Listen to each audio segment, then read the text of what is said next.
श्रीमद् भगवत गीता के चौथे अध्याय का महात्म। लक्ष्मी जी ने पूछा, हे श्री नारायण जी, श्री गीता जी के पाठ करने वाले को छूकर भी कोई जीव मुक्त हुआ है? तब श्री नारायण जी ने कहा, हे लक्ष्मी जी, तुमको मुक्ति की एक पुरातन कथा सुनाता हूँ। भागीरथी गंगा जी के तट पर एक काशीपुरी नाम का नगर है। वहाँ एक वैष्णव रहता था। वह नित्य गंगा स्नान कर श्री गीता जी के चौथे अध्याय का पाठ करता था। एक दिन वह साधु बन गया।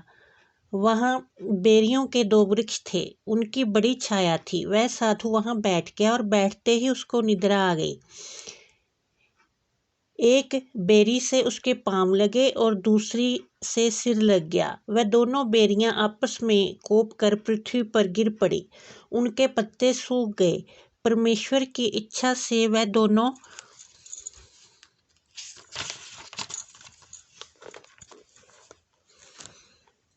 बेरियां ब्राह्मण के घर 2 कन्याएं हुईं। फिर ब्राह्मण के घर जन्म लेकर उन दोनों कन्याओं ने तपस्या करना आरंभ कर दिया। जब वह दोनों बड़ी हुई तब उनके माता पिता ने कहा, हे पुत्रियों, अब तुम्हारा विवाह करते हैं।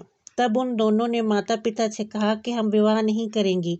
उनको अपने पिछले जन्म की खबर थी। उन्होंने कहा, हमारी एक यही अभिलाषा है कि वह साधु हमें पुनः दर्शन दे तो बड़ा अच्छा है। उनके मन में यही था कि वह साधु जिसके स्पर्श से हमें अधम देह से छूटकर ये देह मिली है, वह मिले तो बड़ा अच्छा हो। ये विचार कर उन दोनों लड़कियों ने माता पिता से तीर्थ करने की आज्ञा मांगी। तब माता पिता ने उन्हें तीर्थ यात्रा की आज्ञा दी।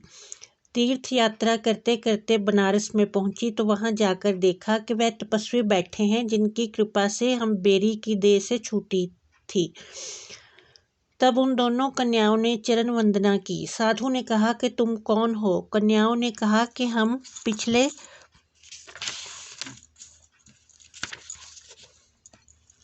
जन्म में बेरियों की योनि में थी। एक दिन तुम वन में आए तो तुमको बहुत धूप लगी थी, तब बेरियों की छाया के तले आ बैठे।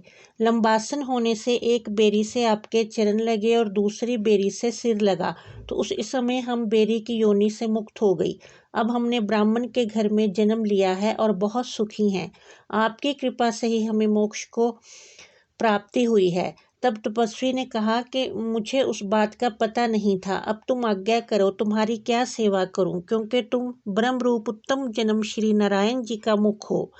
तब उन कन्याओं ने कहा कि आप हमको श्री गीता जी के चौथे अध्याय का फल प्रदान करो, जिससे हम देव देही पाकर सुखी होवें।